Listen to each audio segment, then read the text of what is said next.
Hello students, welcome back. आज की class में हम क्लास 11th का एक नया टॉपिक करेंगे जिसका नाम है bill of exchange. Bill of exchange बहुत ही ज्यादा इजी टॉपिक है। इसमें आपने सिर्फ और सिर्फ जर्नल एंट्रीज कैसे बनती हैं वो समझनी है और उसका ऑर्डर याद करना है। इसके अलावा इस चैप्टर में कोई कॉम्प्लिकेशन नहीं होती। सिंपल आपने जर्नल एंट्री लिखनी है और आपके मार्क्स कंफर्म हो जाएंगे। तो जर्नल एंट्री कैसे बनती है हम लोग वो भी समझेंगे, फिर जर्नल एंट्री को हम याद करेंगे और उसके बाद क्वेश्चंस करने में कोई भी दिक्कत नहीं होगी। तो सबसे पहले हम लोग इसकी कुछ बेसिक बातें कर देते हैं। जो टर्म्स इस चैप्टर में यूज होनी है, सबसे पहली है ड्रॉर। ड्रॉर होता है कौन? सेलर, वो इंसान जिसने गुड्स क्रेडिट पे बेचे हैं, जो बिल ऑफ एक्सचेंज बनाएगा। सेकंड होता है ड्रॉई, वो इंसान जिसने क्रेडिट परचेजेस किए हैं, ये बिल ऑफ एक्सचेंज को एक्सेप्ट करेगा। थर्ड होता है पेई, जिसे अल्टीमेटली पैसे मिलेंगे। अगर हम बात करें तो यूजुअली अभी तक जितना हमने समझा है तो पेई और ड्रॉर सेम होना चाहिए कि जिसने उधार पे माल बेचा था उसी को पैसे मिलने चाहिए। ठीक बात है जी। लेकिन यहां पर कुछ केसेस ऐसे होते हैं कि बिल को हम फर्दर आगे कहीं भेज देते हैं, तो अल्टीमेटली बिल जिसके पास होगा पेमेंट उसी को मिलेगी। तो इसलिए ड्रॉर और पेई दोनों अलग अलग पार्टीज भी हो सकती हैं। अब देखिए बिल ऑफ एक्सचेंज को कैसे कैसे ट्रीट किया जा सकता है। 4 ट्रीटमेंट होती है। पहली ट्रीटमेंट होती है कि हम बिल ऑफ एक्सचेंज को अपने पास ही रखेंगे, ड्रॉर अपने पास ही रखेगा till the date of maturity, और जब मैच्योरिटी का टाइम आएगा यानी कि जब ड्यू डेट आएगी तो वो पेमेंट रिसीव कर लेगा। सेकंड केस होता है कि हमें पेमेंट की जरूरत है, हमें मतलब हम यहां पर अपने आप को ड्रॉर मान रहे हैं, हमें पेमेंट की जरूरत है और हम क्या करते हैं, बैंक के पास चले जाते हैं और उन्हें कहते हैं कि ये देखिए जी फलाने फलाने बंदे ने हमें ये पैसे देने हैं, हमें अभी पैसों की जरूरत है तो आप हमें अभी पैसे दे दीजिए। तो बैंक कुछ डिस्काउंटिंग चार्जेस काटने के बाद पेमेंट हमारे अकाउंट में डाल देता है। तो ये सेकंड केस हो गया कि हम जब बिल को before the due date bank से इन कैश करा लेते हैं। ठीक है जी। तो बैंक उस केस में थोड़े डिस्काउंटिंग चार्जेस काटता है, जो कि हमारे लिए ऑब्वियसली बात है एक एक्सपेंस है। थर्ड केस होता है कि हमने अपने किसी क्रेडिटर को पैसे देने थे, तो हम क्या कहेंगे, भाई आप ये पैसे की जगह ये बिल ऑफ एक्सचेंज रख लीजिए। उसमें क्या होगा कि हमें उसे पैसे नहीं देने पड़े और बिल ऑफ एक्सचेंज उसके पास आ गया, तो ड्यू डेट पे जो हमारा क्रेडिटर था वो सीधा उसी इंडोर्सी को पेमेंट कर देगा। और जो हमने सेकंड केस किया था वहां पर हमारा जो क्रेडिटर है वो बैंक को पेमेंट कर देगा। फोर्थ केस आता है कि हम डेब्ट कलेक्टिंग एजेंसी को बिल ऑफ एक्सचेंज पकड़ा देते हैं और वो एजेंसी ड्यू डेट पे क्रेडिटर से पैसा लाके हमें दे देती है। इसे बोला जाता है बिल सेंट फॉर कलेक्शन। ठीक है जी। पेपर में हमें 3 पार्टीज की बुक बनाने के लिए आ जाता है maximum, drawer, drawee, endorsee, at times creditor की बुक, एट टाइम्स बैंक की बुक्स भी आ जाती है। लेकिन यूजुअली जो हमारे कॉन्सेप्ट में अभी हम करेंगे वो 2 ही पार्टीज की बुक करेंगे, ड्रॉर और ड्रॉई की बुक्स।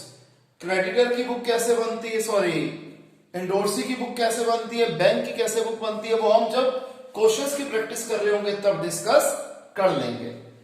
तो आइए समझते हैं। सबसे पहले यहां मैंने लिख दिए ड्रॉर की बुक्स, चारों case, when bill of exchange is retained till maturity, second case bill is discounted with the bank, third case we endorse the bill of exchange to our creditor, fourth bill sent for collection। यहां पर drawer की books के हिसाब से journal entries है, यहां पर ड्रॉई यानी कि परचेजर के हिसाब से हमने एंट्री करी हुई है। Number 1, sale of goods on credit, हमने उधार पे माल बेचा, हमने मतलब ड्रॉर ने, तो एंट्री क्या होती है क्रेडिट सेल की? डेटर टू सेल्स, यही एंट्री होगी चारों केस में। और जिसने उधार पे सामान खरीदा है उसकी एंट्री क्या हो जाएगी? Purchases to creditor. ध्यान रखना है यहां पर मैं सीजीएसटी आईजीएसटी को कंसीडर नहीं कर रहा, एसजीएसटी को कंसीडर नहीं कर रहा, क्योंकि आपको पता है कि अगर जब टैक्स लगता है तो उसकी एंट्री में क्या चेंज होता है। नॉर्मल जर्नल वाले चैप्टर में हमने किया था वैसे ही करेंगे, तो अभी चीजों को ज्यादा कॉम्प्लिकेटेड ना करते हुए मैं सिंपल तरीके से लिख रहा हूं। सेकंड, हमने बिल ऑफ एक्सचेंज बनाया। बिल ऑफ एक्सचेंज बनाने की कोई एंट्री नहीं होती, ना ड्रॉअर की बुक्स में ना ड्रॉई की बुक्स में। एंट्री कब होगी? जब डेटर उस बिल ऑफ एक्सचेंज को एक्सेप्ट कर लेगा। तो हमारी बुक में हम क्या कर देंगे? बीआर टू डेटर, चारों ही केसेस में। और ड्रॉई क्या करेगा? Creditor to BP. अच्छा, ये पहली एंट्री जो थी वो तो कैसे बनती है आपको पता है, हमने जर्नल वाले चैप्टर में करा था। ये एंट्री कैसे बनी? यहां पर हमारा डेटर की फॉर्म चेंज हो गई, हमारे डेटर्स कम हो गए और हमारा बिल रिसीवेबल नाम का एसेट बढ़ गया कि हमारे डेटर्स ने हमें बिल ऑफ एक्सचेंज दे दिए। तो increase of debtor is debit, तो इसलिए हमने increase of asset is debit, तो इसलिए हमने बीआर को डेबिट कर दिया। और decrease of asset is credit, debtor हमारे कम हो गए इसलिए हमने डेटर्स को क्रेडिट कर दिया। ये एंट्री कैसे बनी? यहां पर लायबिलिटी का इंक्रीज हो रहा है, लायबिलिटी का इंक्रीज क्या होता है? क्रेडिट। तो ड्रॉई की बिल पेएबल नाम की लायबिलिटी बढ़ रही है इसलिए उसने उसे क्रेडिट कर दिया, और उसकी क्रेडिटर नाम की लायबिलिटी कम हो रही है इसलिए उसने डेबिट कर दिया। Fourth, treatment of bill of exchange. आप कैसे कर सकते हो? बिल अपने पास रखोगे तो कोई एंट्री नहीं होगी। अगर आपने उसे बैंक से पहले ही इन कैश करा लिया तो जनरल एंट्री हो जाएगी बैंक अकाउंट डेबिट, जितने पैसे आपको बैंक से मिले, डिस्काउंटिंग चार्जेस डेबिट, जितने डिस्काउंटिंग चार्जेस बैंक ने काटे, टू बीआर। फॉर एग्जांपल 5000 का बिल था और बैंक ने 100 रुपए डिस्काउंटिंग चार्जेस काटे तो हमें मिलेंगे 4900, तो हम बैंक अकाउंट में डेबिट कर देंगे 4900, डिस्काउंटिंग चार्जेस में डेबिट कर देंगे 100 और बीआर में लिख देंगे 5000। अब जब हमने इसी बिल को अपने किसी क्रेडिटर्स को इंडोर्स कर दिया, हम बोलेंगे इंडोर्सी को हमने पकड़ा दिया, तो एंट्री हो जाएगी इंडोर्सी टू बीआर। हमारा बिल रिसीवेबल नाम का एसेट कम हो गया और हमारी इंडोर्सी नाम की लायबिलिटी भी कम हो गई। लायबिलिटी का डिक्रीज डेबिट, एसेट का डिक्रीज क्रेडिट। यहां भी यही हुआ था, हमारा बैंक बैलेंस बढ़ गया, एसेट का increase debit, discounting charge expense है, एक्सपेंस हमेशा डेबिट होता है, और बिल रिसीव नाम का एसेट हमारा रिड्यूस हुआ, कम हुआ तो क्रेडिट। यहां पर जब हमने कलेक्टिंग एजेंसी को दे दिया था तो हो जाएगा bill sent for collection account debited to bill receivable. हमारी जो एजेंसी है वो हमारी एक तरह से डेटर बन गई, हमने उनके बैलेंस को बढ़ा दिया, वो डेबिट हो गया, और हमारा बिल रिसीवेबल नाम का एसेट कम हो गया तो उसको हमने क्रेडिट कर दिया। अब इस बिल की हम जो मर्जी ट्रीटमेंट करें, ड्रॉई को उससे कोई फर्क नहीं पड़ता क्योंकि उसने तो सिर्फ पैसे देने हैं। यहां पर हमारी बुक्स में एंट्री होगी, ड्रॉई की बुक्स में treatment of bill of exchange की कोई एंट्री नहीं होती। अब हम करते हैं honouring of bill of exchange bye debtor, या फिर जब डेटर जो हमारा था वो ड्यू डेट पे पेमेंट कर देता है। जब बिल हमारे पास था तो हम क्या करेंगे? कैश या फिर bank account debited to BR. कैसे बनी? हमें कैश मिला, एसेट इंक्रीज डेबिट, हमारा बिल रिसीवेबल नाम का एसेट कम हो गया, क्रेडिट। इन दोनों केसेस में पेमेंट बैंक को आएगी तो हम अपनी बुक में एंट्री नहीं करेंगे, यहां पर इंडोर्सी को पेमेंट आएगी, हम अपनी बुक्स में कोई एंट्री नहीं करेंगे। यहां पर एजेंसी ने हमें पैसे लाके दे दिए तो bank account debited to bill sent for collection, हमारा बैंक बैलेंस बढ़ गया, एसेट का इंक्रीज डेबिट, और हमारा बिल सेंट फॉर कलेक्शन नाम का जो एसेट था वो रिड्यूस हो गया, क्रेडिट। हालांकि प्रैक्टिकल नजरिए से देखें तो एंट्री ये नहीं होती क्योंकि जो डेब्ट कलेक्टिंग एजेंसी होती है वो कुछ ना कुछ चार्जेस काटती है, तो वो चार्जेस भी हमारे डेबिट होते हैं। यहां पर ये जो ड्रॉई है ये क्या करेगा? पेमेंट कर रहा है, तो पेमेंट की एंट्री क्या होगी? Bill payable account debited to cash या बैंक। इसके लिए बिल पेएबल नाम की लायबिलिटी रिड्यूस हो गई, तो लायबिलिटी की रिडक्शन, लायबिलिटी का डिक्रीज डेबिट, और इसका कैश भी कम हो गया, इसने पेमेंट कर दी तो एसेट का डिक्रीज क्रेडिट। क्लियर है? यहां तक कॉपी कीजिए, फिर हम बाकी जनरल एंट्रीज भी डिस्कस करते हैं।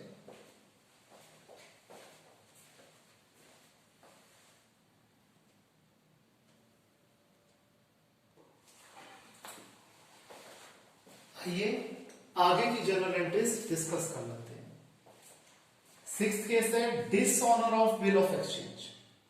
जब जो ड्रॉई है ड्यू डेट पे पेमेंट नहीं दे पाता। अब इसमें दो केसेस होते हैं। पहला केस कि जब नोटिंग चार्जेस इनकर नहीं होते, और सेकंड केस जब नोटिंग चार्जेस इनकर होते हैं। जब नोटिंग चार्जेस इनकर नहीं होते तब जनरल एंट्री क्या होगी? जब बुक्स हम अपनी ड्रॉर की बना रहे हैं, जब बिल हमारे पास था तो एंट्री हो जाएगी एक्सेप्टर टू बीआर। अगर यही बिल बैंक के पास था तो एंट्री हो जाएगी एक्सेप्टर टू बैंक। अगर हमने इंडोर्स किया हुआ था तो एंट्री हो जाएगी एक्सेप्टर टू एंडोर्सी। और अगर हमने बिल सेंट फॉर कलेक्शन रखा हुआ था तो हो जाएगी acceptor to bill sent for collection. अभी आप यहां देखेंगे कि हमने डेटर की जगह एक्सेप्टर का वर्ड उससे रिप्लेस कर दिया है। ठीक है जी। यहां मैंने ये 100 रुपीज जो लिया है वो सिर्फ एक कॉन्सेप्ट समझाने के लिए कि बिल ऑफ एक्सचेंज 100 रुपीज का था। अब एक्सेप्टर डेबिट क्यों हो रहा है? कि हमने अब उस पर्टिकुलर बंदे से जो हमारा, जिसको हमने गुड्स बेचे थे, जो हमारा डेटर था, जो हमारा ड्रॉई था, हमने उससे पैसे दोबारा लेने हैं।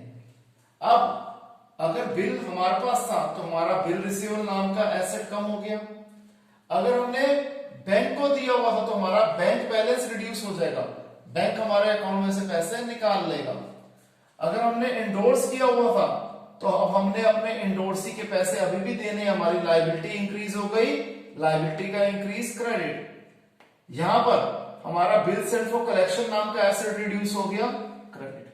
और हमारा एक्सेप्टर नाम का एसेट इंक्रीज हुआ था इसलिए हमने वो डेबिट कर दिया। ड्रॉई की बुक्स में क्या होगा कि उसके ड्रॉर नाम की लायबिलिटी इंक्रीज हो गई तो इसलिए increase of liability is credited, और उसकी बिल पेबल नाम की लायबिलिटी रिड्यूस हो गई क्योंकि अब वो पेमेंट ही नहीं कर पाया तो बिल पेबल डेबिट हो जाएगा। अब मैं मान रहा हूं कि नोटिंग चार्जेस 5 रुपीज के इनकर हुए केस 2 में। केस बी में 5 रुपीज के नोटिंग चार्जेस इनकर हुए। ठीक है जी। अब नोटिंग चार्जेस क्या होता है? जब बिल ऑफ एक्सचेंज डिसऑनर हो जाता है। अभी जो हमने केस करा था ये बेसिकली यूज होता है कब? जब बिल रिन्यू कराना होता है तो ये डिसऑनर उसका पहला स्टेप होता है रिन्यूअल का। ठीक है जी। तो अब अगर हम जब नोटिंग चार्जेस इनकर हो रहे हैं कि उसने हमें बताया ही नहीं, हमने बिल को प्रेजेंट कर दिया और वो बिल डिसऑनर हो गया, तब नोटिंग चार्जेस लगते हैं। आप देख रहे हो एक्सेप्टर टू बीआर तो था ही, यहां भी था, यहां भी है। यहां पर टू कैश अकाउंट एक्स्ट्रा आ गया। क्यों? क्योंकि जो होल्डर ऑफ बिल होता है, जिसके पास बिल होता है, वो अपने तरफ से उसे नोटिंग चार्जेस पे करने होते हैं। फर्स्ट केस में बिल के होल्डर हम ही थे तो हमारी जेब से 5 रुपए कैश और चला गया, और अब हमने अपने एक्सेप्टर से, अपने डेटर से 105 रुपए लेने हैं क्योंकि नोटिंग चार्जेस का भी अल्टीमेटली भुगतान हमारा डेटर ही करेगा क्योंकि उसी की वजह से हमें यह नुकसान हुआ है। यहां पर जब बैंक होल्डर था तो बैंक ने पे किए होंगे नोटिंग चार्जेस, तो बैंक हमारे अकाउंट से 105 रुपए निकाल लेगा। जनरल एंट्री सेम है इस केस में भी, इस केस में भी, लेकिन दोनों में नोटिंग चार्जेस का अमाउंट जुड़ जाएगा। जब ये वाला केस है बिल सेंट फॉर कलेक्शन, तो यहां पर क्या हुआ? कलेक्टिंग एजेंसी ने पैसे दिए, ठीक है जी। अब उसको भी पैसे हम देंगे और वो हमारे बिहाफ पे देगा, तो यहां पर भी टू कैश अकाउंट जो है वो क्रेडिट हो जाएगा। ठीक है जी।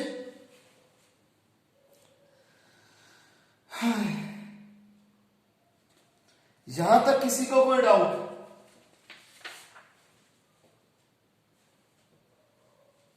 फिर अब हम करते हैं ड्रॉई की बुक्स में एंट्री क्या होगी?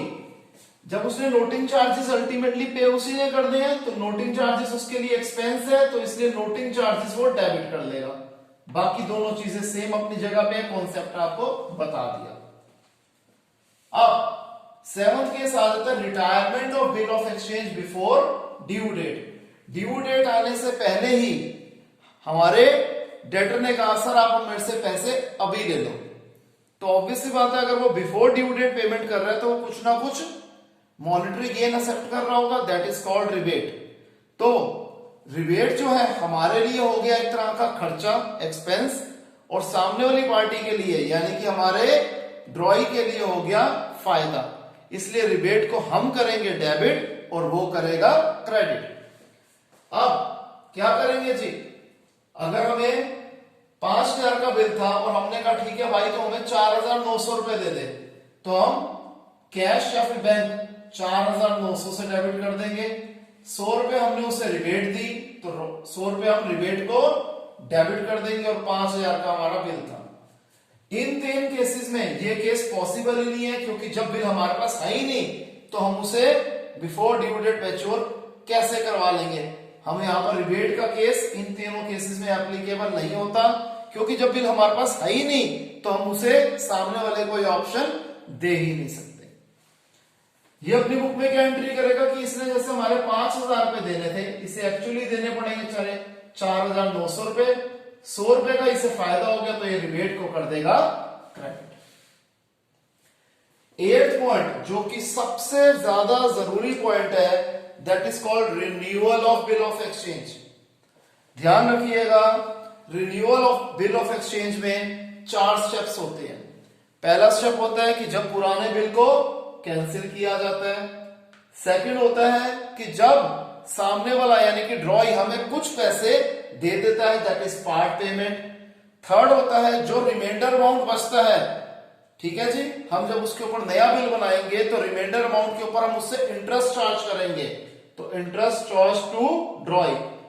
और फोर्थ पार्ट हो जाएगा कि जब हम उसे नया बिल बना के देंगे और वो उसकी एक्सेप्टेंस देगा। ध्यान रखिएगा, ये जो सेकंड और थर्ड पॉइंट है कई बार ये इंटरचेंजेबल भी हो जाते हैं, इंटरचेंज हो जाते हैं कि वो पहले इंटरेस्ट की एंट्री हमें बोलता है करने के लिए और बाद में पार्ट पेमेंट की बोलता है। तो जैसा केस होगा उस हिसाब से हम उसे माउल्ड कर लेंगे। तो जो कैंसिलेशन ऑफ ओल्ड बिल है ये आप देखेंगे सेम वही है जो की थी डिसऑनर की एंट्री विदाउट नोटिंग चार्ज, हमारी बुक्स में भी और ड्रॉई की बुक्स में भी। पार्ट पेमेंट जब हमें कुछ पैसे मिल रहे हैं, किससे मिल रहे हैं, अपने असेप्टर से मिल रहे हैं, तो एंट्री हो जाएगी कैश टू असेप्टर, कैश या फिर bank account debited to acceptor. ये सेम चारों केसेस में सेम एंट्री चलेगी। अब इसने हमें पेमेंट करी है तो एंट्री हो जाएगी ड्रॉ टू कैश। कैसे बनी थी ये, ड्रॉ नाम की लायबिलिटी कम हो रही है, लायबिलिटी का डिक्रीज डेबिट, और इसकी तरफ से कैश जा रहा है, एसेट का डिक्रीज क्रेडिट। हमारी एंट्री कैसे बनी थी, हमें कैश मिला, एसेट का इंक्रीज डेबिट, और हमारा ये असेप्टर नाम का एसेट कम हो रहा है, एसेट का डिक्रीज क्रेडिट। अब हमने जब इससे इंटरेस्ट चार्ज करा, इंटरेस्ट हमारे लिए इनकम है, क्रेडिट कर देंगे, और जितना इंटरेस्ट हम उससे चार्ज कर रहे हैं क्या हो रहा है, उतना हमारा एसेट इंक्रीज हो रहा है, हमारा डेटर इंक्रीज हो रहा है, इसलिए असेप्टर टू इंटरेस्ट। अगेन चारों केसेस में सेम एंट्री चलेगी।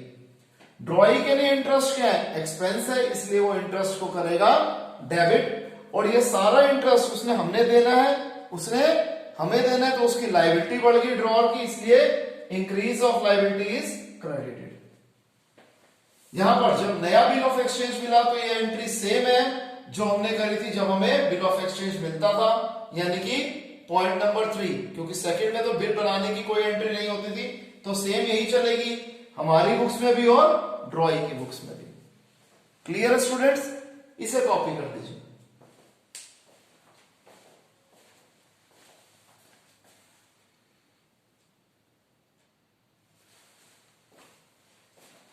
तो आइए लास्ट 2 केसेस भी देख लेते हैं। 9th पॉइंट है treatment of new bill of exchange. ये सेम वैसा ही है जैसे हम treatment of bill of exchange करते थे ड्रॉअर की बुक्स, ड्रॉई की बुक्स में सेम इफेक्ट है, कोई भी चेंज नहीं है। 10th होता है इंसॉल्वेंसी ऑफ ड्रॉई, कि ड्रॉई जो है वो इंसॉल्वेंट हो गया। इसमें हमने 2 केसेस ले लिए, एक dishonour of new bill, same entry है जैसे हम करते थे dishonour of bill of exchange की, ड्रॉअर की बुक्स में भी सेम एंट्री, ड्रॉई की बुक्स में भी सेम एंट्री। और इसमें सेकंड केस क्या हो जाएगा, सेकंड पॉइंट क्या हो जाएगा, receipt of amount from debtor, हमें असेप्टर से डेटर से जो पैसा मिल गया, ऑब्वियसली बात है, जब वो इंसॉल्वेंट हो गया तो कुछ पैसे हमें मिलेंगे और कुछ पैसे हमारे डूब जाएंगे। तो जो हमें पैसे मिलेंगे हम लिख देंगे कैश अकाउंट डेबिट, जो पैसे हमारे डूब जाएंगे बैड डेब्ट के नाम से वो डेबिट हो जाएगा टू अ सेक्टर। चारों केसेस में सेम एंट्री होगी। फॉर एग्जाम्पल अगर हमें 1000 रुपए मिलने थे और हमें 700 रुपीज मिल गए तो कैश में आ जाएंगे 700, बैड डेब्ट में आ जाएंगे 300 रुपीज। और ड्रॉइंग की बुक्स में एंट्री क्या हो जाएगी, इसने 1000 रुपए हमारे देने थे, 1000 रुपए ड्रॉअर को डेबिट कर देगा। एक्चुअली में उसने दिए 700 रुपए और 300 रुपए वो लिख देगा टू P&L अकाउंट। इसे कुछ लोग कुछ जगह पे P&L अकाउंट लिखा जाता है, कुछ जगह पे डेफिशिएंसी लिखा जाता है। क्लियर है? तो यहां पर हमारे जो जर्नल एंट्री का कॉन्सेप्ट था बिल ऑफ एक्सचेंज का, हमने ये कंप्लीट कर लिया। नेक्स्ट क्लास में हम इसके कॉन्सेप्ट की प्रैक्टिस करेंगे और जो भी डाउट होगा हम लाइव क्लास में उसे कवर करेंगे। तो okay students, bye, take care.